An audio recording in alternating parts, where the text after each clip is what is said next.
Bendiciones, hermanos, le damos las gracias al Señor por la oportunidad que nos concede y en esta ocasión para hablar de un tema pertinente para la iglesia y cómo la iglesia debe entonces manejar. Vamos a estar hablando de la familia cristiana y el divorcio. Cuando hablamos del divorcio, hablamos de que en términos legales hay una disolución, una separación solicitada por una de las partes o ambas partes dentro de una relación de matrimonio. Y vamos a ver qué es lo que las Sagradas Escrituras señalan y qué nosotros tenemos que entender en cuanto a lo que la palabra de Dios indica. Es por eso que el tema es uno que debe ser de interés para el cuerpo magisterial de la iglesia como para toda la congregación. Es por eso que cada uno de nosotros somos responsables en cómo vamos a transmitir esta enseñanza y tema sumamente importante y a la misma vez delicado porque hay una serie de causales que también debemos de presentar cuando se toca este tema. El pensamiento central indica que la dureza del corazón humano ha producido muchos divorcios, pero la gracia y el amor de Cristo han podido prevenir muchísimos más.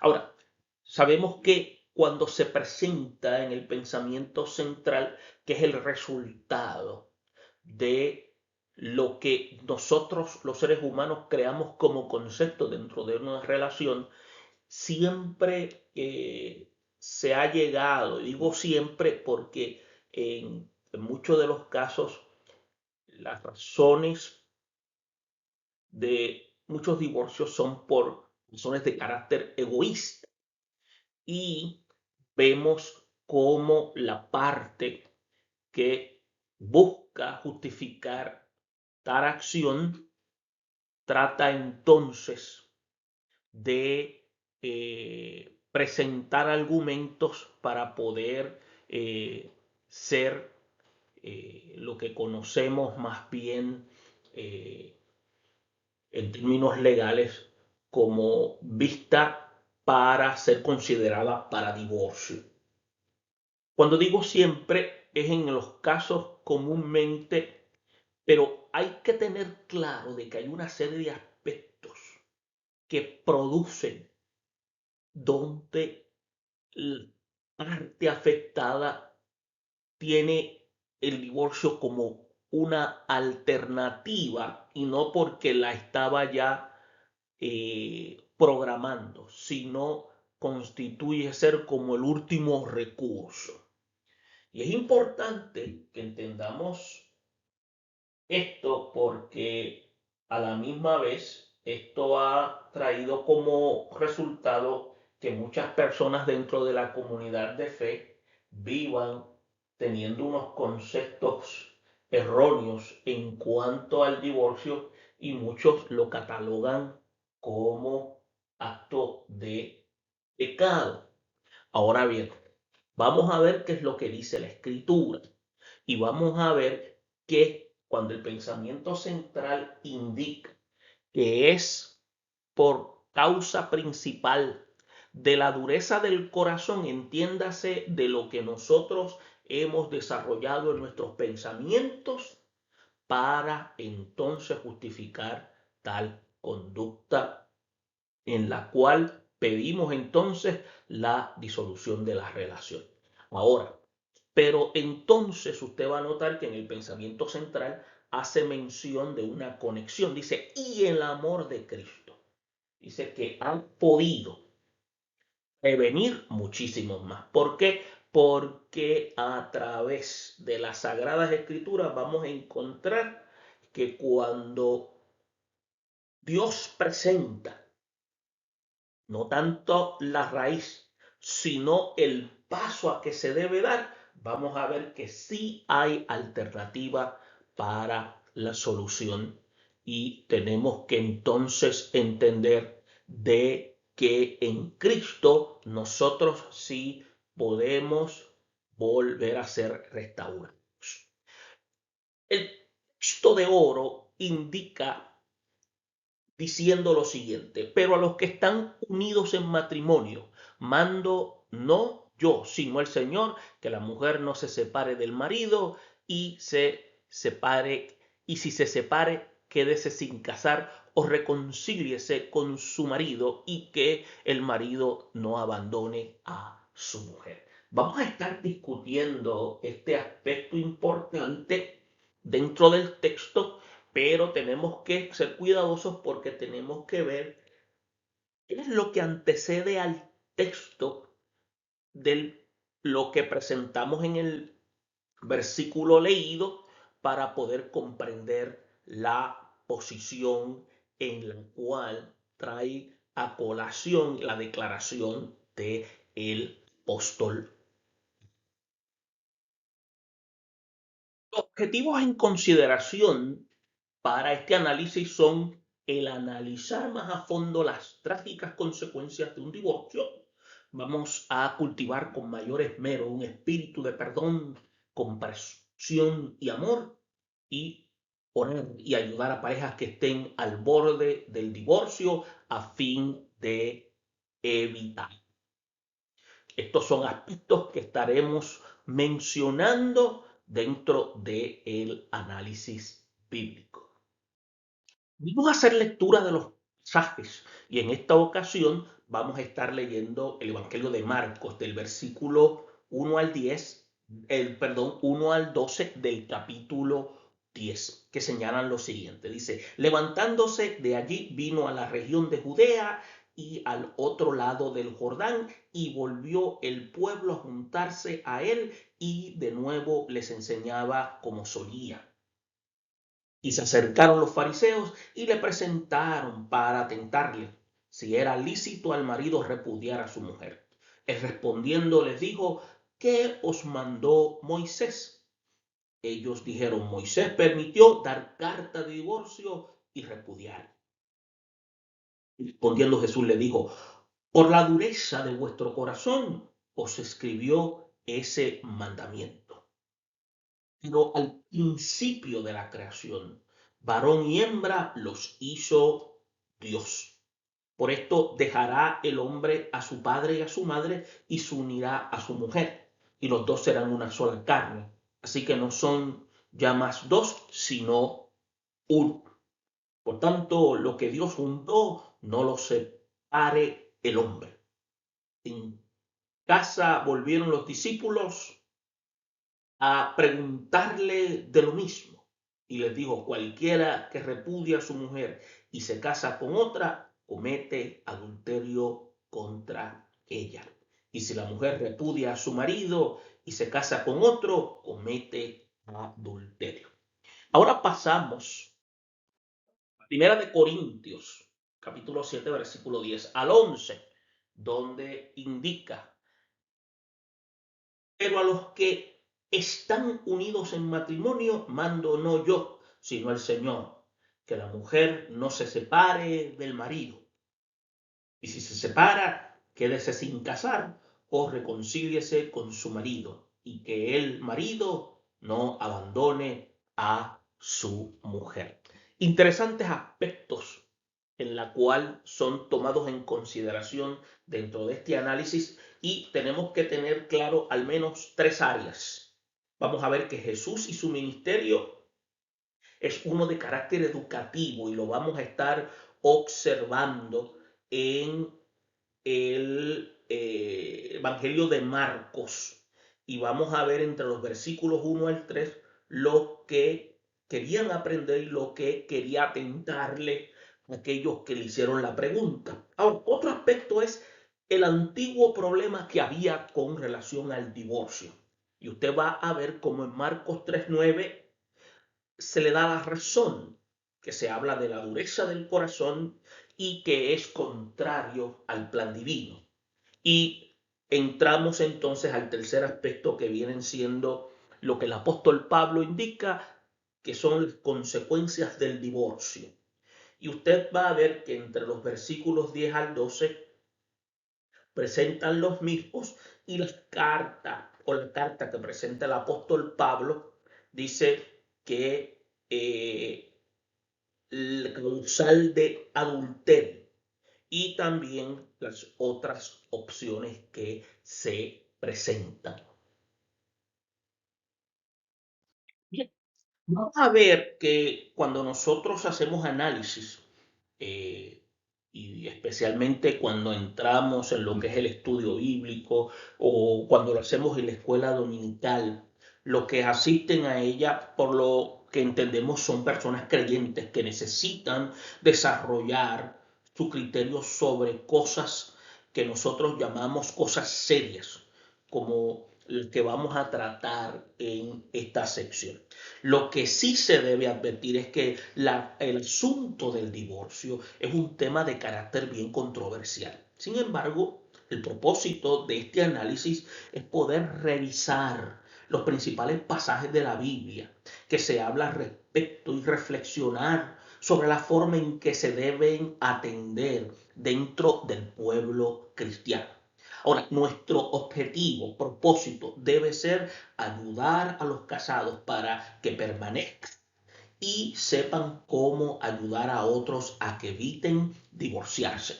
Ahora bien, las estadísticas sobre el divorcio aumentan constantemente. Los países más desarrollados son los de más alta incidencia, pero también las otras naciones están siendo lo que se llaman devastadas por este mal social. Las parejas que se divorcian suman a millones en el mundo cada año. Entre las consecuencias de estos rompimientos matrimoniales están los daños morales, daños espirituales, sociales que sufren las personas divorciadas. Por otra parte, hay decenas de millones de hijos que tienen que pasar por la dura experiencia de quedar bajo la custodia de solo uno de los padres. Y es uno de los peores casos donde hay escasez económica que trae lo que nosotros conocemos como hambre, dolor, miseria, así como traumas psicológicos en los hijos y en muchos casos también vemos cómo la educación de estos se ve estorbada. Ahora, con la ayuda de Dios vamos a hacer un análisis con el propósito de poder entender lo que Dios ha querido plasmar con el fin de evitar y ayudar a manejar estas situaciones para no tener que tomar dicha decisión. Por eso que los cristianos contamos con lo que se llama el consejo de la palabra de Dios y la ayuda del Espíritu Santo para no entonces tomar decisiones a la ligera, sino ser guiados a través de la escritura para ser sabios en nuestro proceder. Ahora bien, cuando analizamos la escritura y vamos al capítulo 10 del Evangelio de Marcos, siempre usted va a notar que hay dos grupos de oyentes, los que desean oír la palabra de Dios y atesorarla en su corazón y aplicarla, y los que solo acuden para estorbar el mensaje. Y usted va a ver que en la etapa de trabajo en Judea que se inicia en este análisis bíblico, Jesús había estado ministrando en Galilea y ya preparándose para asistir a la Pascua, la última que él iba a celebrar, entonces se trasladó a Judea. Ahora, en el primer versículo se dice que vino a la región de Judea y al otro lado de Jordán. Y esto quizás se refería a el área de Perea, lo cual pertenecía a Judea. Ahora, lo que nos impresiona o nos impresiona, podríamos decir, es cuando dice volvió al pueblo a juntarse a él.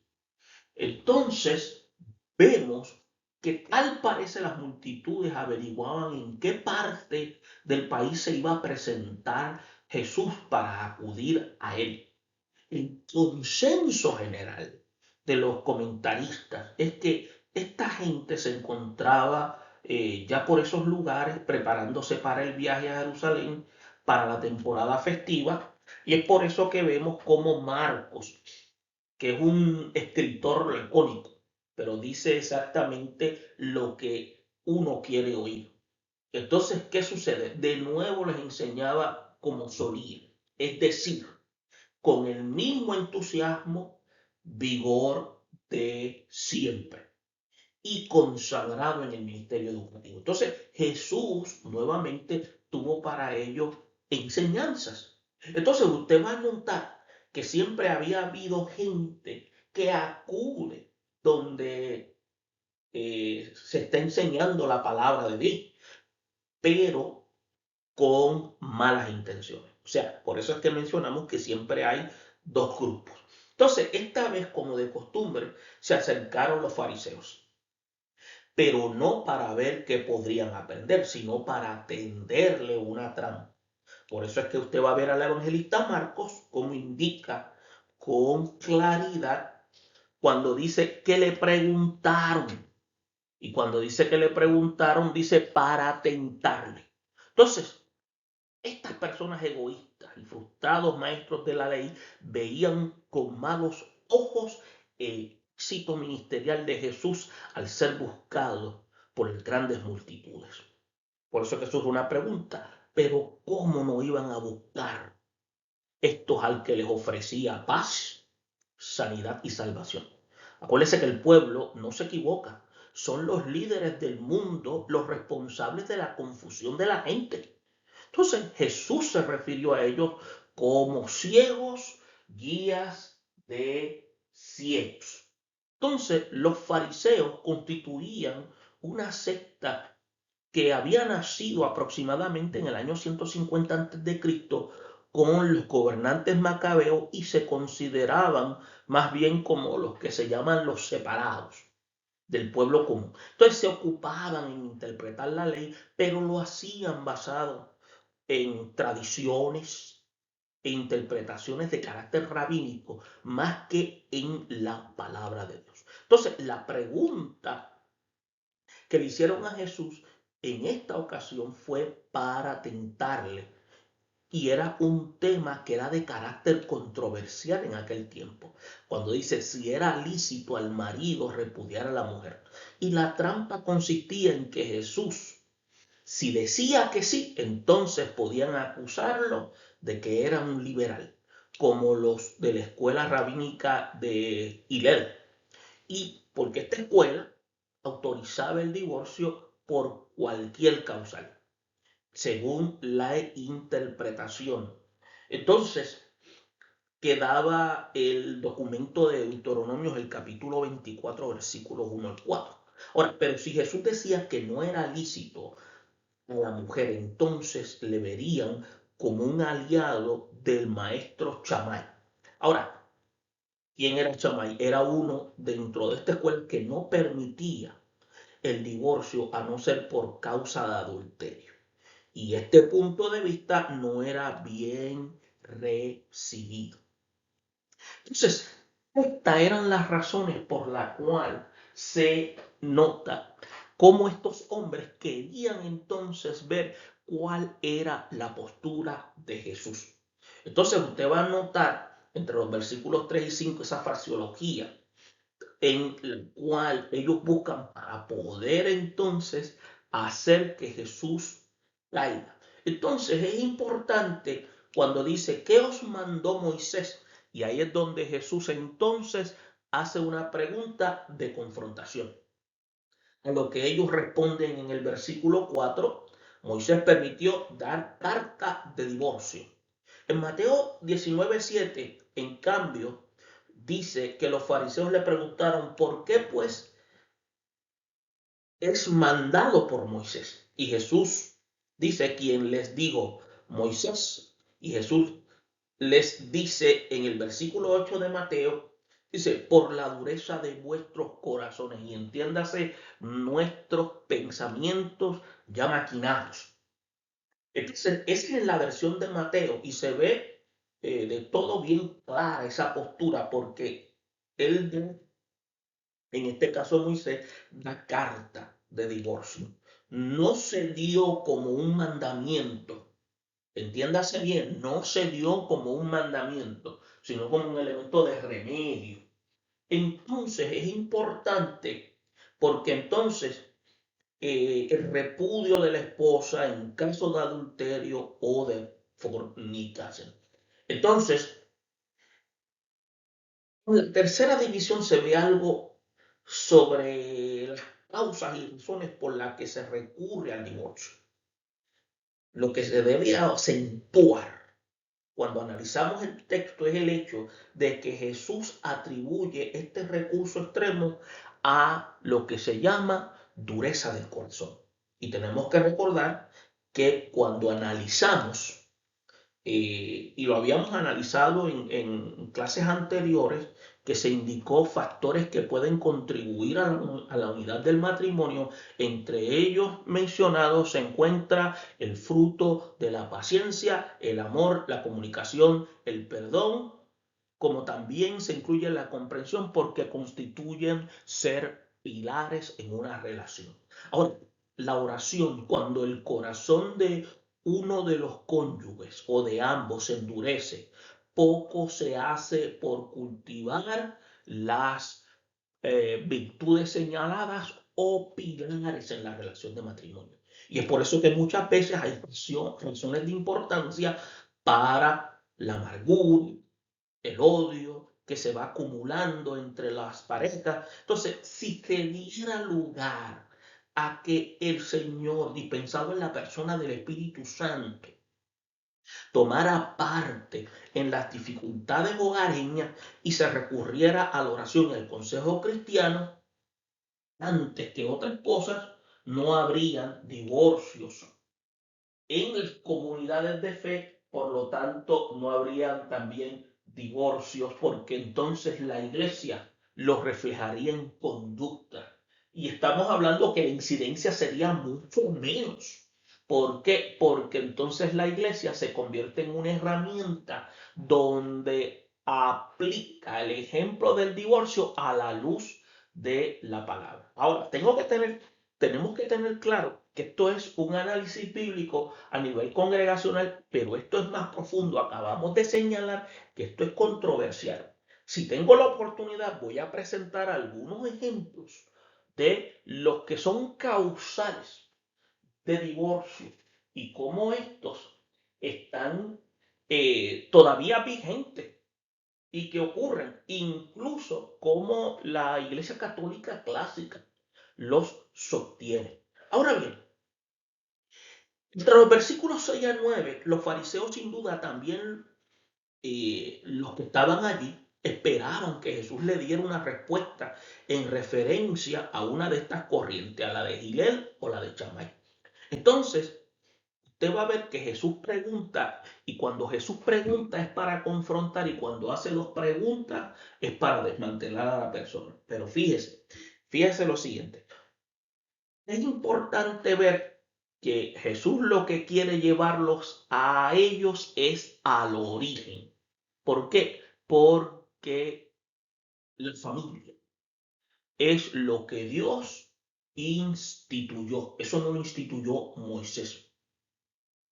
Entonces, los que estaban allí querían ver si Jesús se inclinaba a Gilel o se inclinaba a Shammai. Sin embargo, usted va a notar que esto generó sorpresa, porque la táctica que Jesús utiliza fue una que los dejó a ellos desmantelados. Él los llevó a la palabra de Dios. Ni las escuelas rabínicas ni los partidos políticos influían en Jesús en cuanto a las enseñanzas. Lo primero que hizo fue, ¿qué fue lo que mandó Moisés? Y como ya indicamos anteriormente, cuando dice qué ordenó, qué mandó, Marcos da la mejor idea cuando dice lo que Moisés indicó en Deuteronomio 24:1-4. No dio un mandamiento, él lo que dio fue una autorización, un permiso a los judíos que tampoco apreció, manifestaba de la mujer. Por lo tanto, usted va a notar que este tipo de acción no era de carácter balanceado. Usted va a notar que entonces el versículo 6, el Señor hizo ver que ese no fue el plan divino originalmente. Entonces, al principio de la creación, cuando la Biblia dice varón y hembra los hizo Dios, usted se va a dar cuenta que lo lleva a Génesis 1:27, 2:18-25, en la cual constituyen ser suficiente para entonces hacerlos reflexionar. Entonces, déjeme decirle, cuando Dios vio que no era bueno que el hombre estuviera solo y le hizo ayuda idónea, y dijo, cuando dijo que era bueno, bueno ahí en el término significa que el hombre no estaba completo. Por lo tanto, la mujer constituyó ser un complemento. Ahora, la costumbre de dejar a la esposa por cualquier causa se había generalizado en el tiempo de Jesús. Y acuérdese que debido al estado de la caída, constituyó ser un acto de repudio por la distorsión que había generado la conducta depravada. Ahora, era común que alguien desechara a su mujer por fallas en la comida, en el trabajo y hasta por las apariencias. Por ejemplo, la escuela de Hillel autorizaba a un hombre a echar a su esposa si hallaba una mujer mejor que ella. Pero Jesús no reconoció estas posturas, estas falsedades, sino que las atacó a través del Sermón del Monte. Usted lo puede ver en Mateo 5:31 y versículo 32. Ahora bien, las tres normas establecidas por el Señor en el versículo 7 y 9 son importantes porque es para evitar el divorcio o la separación. Una, dejar un hogar para formar otro. Muchas veces los problemas entre esposos empiezan por discordias con los suegros u otros miembros de la familia de uno de los cónyuges. Y de acuerdo con el versículo 7, no es sabio que la nueva pareja se quede a vivir con los padres de uno o de otro de los esposos. Lo mejor es dejar a los padres para formar una nueva vida. Sí, el concepto de la independización de la pareja. Ahora, unión íntima. Usted va a ver que en el versículo 8 se enfatiza que no son ya más dos, sino uno. Entonces, ninguna asociación humana es tan íntima y plena como la del matrimonio. Por eso que algunas parejas dan lugar a que surjan lo que se llaman problemas, que llevan a provocar hasta el divorcio por falta de intimidad en su unión. Entonces, otro aspecto es una unión indisoluble. Escuchen bien, tres aspectos. Una es independizarse del hogar, unión íntima, unión indisoluble. En la unión indisoluble, por tanto, lo que Dios unió, el ser humano no lo puede separar. Y esto es una respuesta divina contra el divorcio. Entonces, si se permitió otra cosa, fue por el pecado y por la dureza del corazón. Entonces, usted va a ver que en los versículos 10 y 12, dice que cuando llegaron al lugar donde se hospedaban los discípulos, intrigados por lo que habían oído, volvieron a preguntarle de lo mismo. Esperaban sin duda explicaciones de carácter más detallado sobre este particular. Pero Jesús les dijo que cualquiera que repudia a su mujer y se casa con otra comete adulterio. Y aunque entre los hijos no era común que la esposa repudiara a su marido, Jesús condenó incluso el divorcio iniciado por la mujer. Hay que entender y hay que señalar aquí que los no cristianos usan cualquier elemento de pretexto para violar los votos de fidelidad en el matrimonio. Ahora, el divorcio es una manifestación de odio, como también dureza del corazón, falta de amor y consideración hacia la familia. Yo quiero señalar que hay causales de divorcio. Hay causales de divorcio por la sencilla razón que hay situaciones, cuando también la Biblia habla que es por causa de fornicación. Aquí los términos se refiere a descomposición de la conducta. una causal, puede ser el fraude, puede ser una condición mental, puede ser conducta homosexual, puede ser violencia doméstica o violencia emocional, puede ser en una de las partes la práctica de la prostitución, como también si se encuentra que una de las parejas llevó a cabo lo que se llama abuso infantil. Estas constituyen ser causales de divorcio, no porque Dios las está autorizando, porque Dios no autoriza el divorcio, sino que dentro de las situaciones de pareja, por la salud emocional de partes y de los hijos afectados, hay situaciones que requieren entonces un divorcio. Divorciarse no es pecado. Escuche bien. Y esto tenemos que tenerlo claro. ¿Por qué no es pecado? Porque Dios no dice que es pecado. Lo que sucede es que hay divorcios y hay divorcios. Hay situaciones que producen un divorcio y hay situaciones de pretexto para divorcios. Usted va a notar que donde hay causales mencionadas, usted puede ver que hay personas que pueden ser restituidas. Cuando son elementos de pretexto, usted puede notar que las consecuencias de estas acciones de pretexto vuelven de nuevo a continuidad, y esa persona tan pronto vuelva a entrar en otra relación, vuelve a caer en el mismo o en la misma conducta. Por lo tanto, es un problema de, como dijo Jesús, un problema del corazón, quiere decir de su psiquis, un problema de cómo integrar las ideas en cuanto al compromiso, de lo que significa tener una relación monógama. Entonces, estos son aspectos importantes, porque cuando no se tienen claros de esa forma, vamos a ver entonces por qué se llevan a cabo. Usted, como miembro de la iglesia, si se ha divorciado y se volvió a casar, usted ahora en esta segunda relación comience día tras día a mantener una relación íntima con Dios para integrar los valores divinos dentro de la relación, porque usted no quiere volver a cometer el mismo error.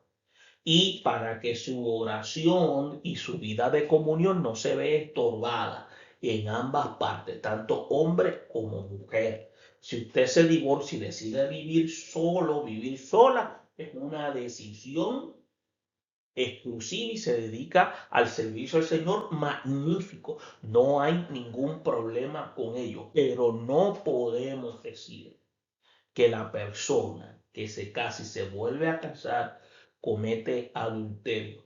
Y usted dice, pero es que en el versículo que acabamos de leer se hace mención. Acuérdese que hay que hacer un análisis cuidadoso, porque hay que ver dentro del contexto en que Pablo lo dijo, dentro de la comunidad de Corinto.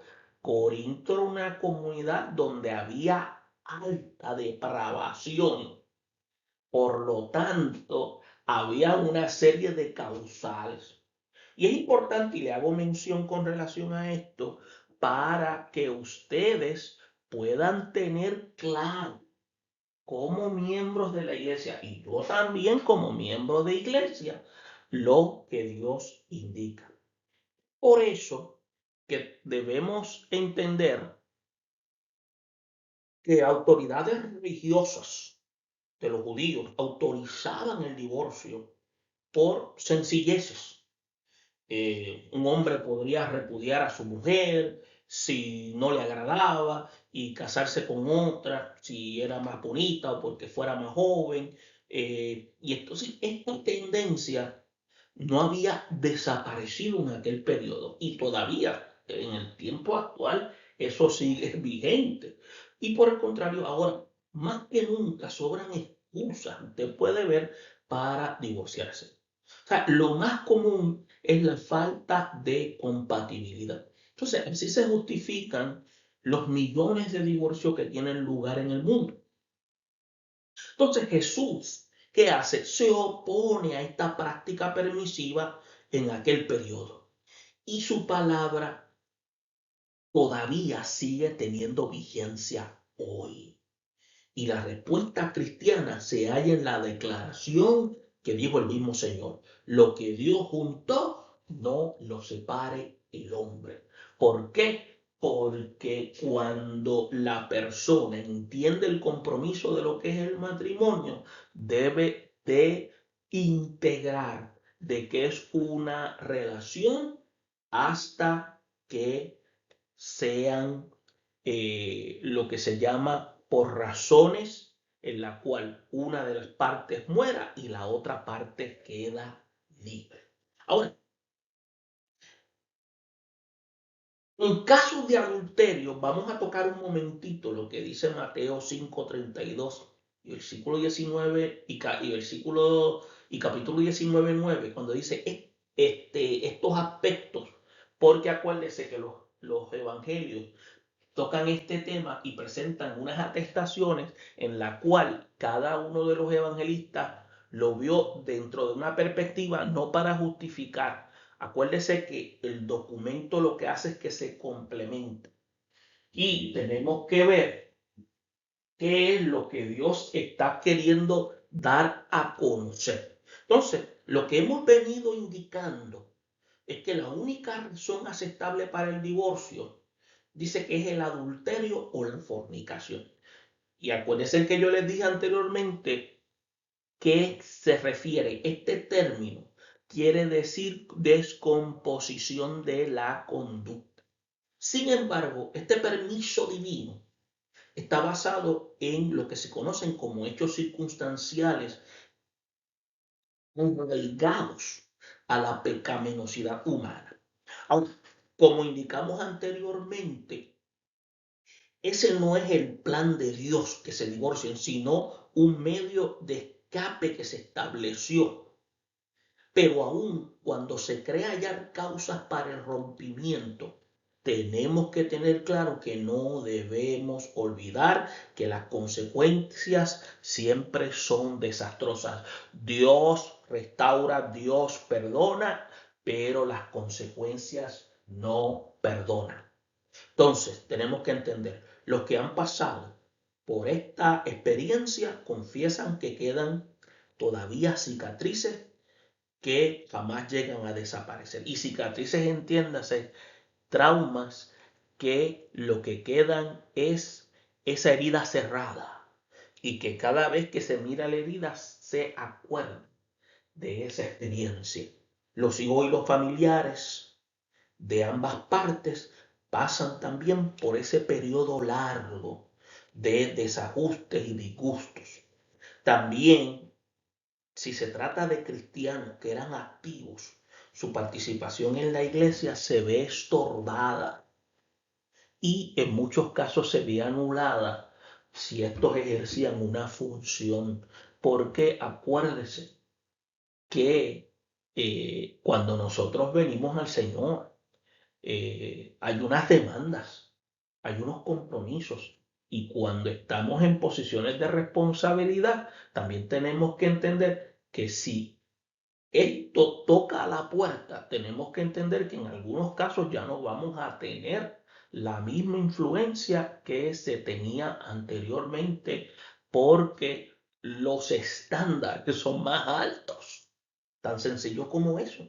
Entonces, en el aspecto social, también es un proceso de cambio que muy pocos pueden pasar sin ser lo que se llama afectado. Ahora, con el carta del apóstol Pablo, en el capítulo 7 de Primera de Corintios, Pablo trata de dar respuesta a la consulta que le hicieron sobre el matrimonio. Y algunos piensan que la vida matrimonial era un estorbo y hasta pecaminosa para el cristiano. Muchos, especialmente los que estaban casados con incrédulos y se separaban de su cónyuge con una serie de excusas. Entonces, ¿qué hace Pablo? Pablo no vacila en condenar tal actitud. Por eso en el versículo 10 les dice, los que están unidos en matrimonio, mando no yo, sino el Señor, que la mujer no se separe de su marido. ¿Por qué él dice esto? Porque es una alusión a lo que Jesús había indicado desde el principio. Varón y hembra los creó Dios. Entonces, cuando el apóstol no llegó a mencionar el tema del divorcio en el pasaje, pero prohibió que la mujer se separara del marido. Pero en el caso desafortunado de tener que separarse, dice, mandó a que no se casara con ningún otro. O sea, lo más bello del versículo es que se da un consejo y un consejo para que no traera consecuencias. Reconciliarse con su marido sería lo ideal. El paso de la reconciliación puede parecer imposible para un corazón herido, pero viéndolo dentro de la perspectiva de Dios es la opción. Ahora, la opción del ejercicio del amor ágape, en el cual un desacomodo para incomodarse a la necesidad, donde entonces se quiere restaurar la relación, es la parte donde también el apóstol Pablo la demanda. Entonces, la alternativa cristiana, reconocer los factores que contribuyeron al fracaso, dar lugar a la misericordia, al amor, a la paz de Cristo, el ejercicio de perdonar con actitud sincera, que es lo que se llama de todo corazón. Y estas actitudes de manera bondadosa son las que restauran lo perdido, también lo personal, lo familiar, como lo espiritual. Entonces, los que abracen esta alternativa se constituyen ser en herramientas para testificarles a otros lo que indica el pensamiento central, cuando indica que la dureza del corazón humano producido por muchos divorcios, pero la gracia y el amor de Cristo han podido prevenir muchos más. ¿Por qué? Porque el ejercicio del amor de Dios se ha encargado de que de atender multitud de pecados. Entonces, en este análisis bíblico no debe tomarse como un desafío a las autoridades de la iglesia, las cuales se han ocupado de establecer normas, se han ocupado de establecer procedimientos para casos de esta naturaleza. Cada organización, concilio, está capacitado para aprobar o desaprobar normas de conducta dentro de su feligresía. Ahora, el propósito de este análisis es a la reflexión cristiana y fomentar un espíritu de restauración, de amor, para que no haya más rupturas dentro de la comunidad de fe. El mundo ya está atestado de aflicción y dolor por millones y millones de divorcios que ocurren al año. Entonces la respuesta de los fariseos maliciosos, Jesús la llevó al origen, cuando les deja saber lo que Dios estableció al principio, varón y hembra. Y Dios nunca estableció causal de divorcio, sino que fue a través de Moisés como un elemento remedial. Ahora bien, pueden haber diferencias, pero el hecho de que haya diferencias no son razones para causales de divorcio. Dios demanda entonces que nosotros como iglesia podamos poner en práctica los pilares del respeto, del amor, de la obediencia y la comprensión, para que la relación de familia, la relación conyugal pueda mantenerse firme en medio de circunstancias adversas, y entender que la fortaleza está cuando permitimos a Dios en la ecuación. Bendiciones a todos.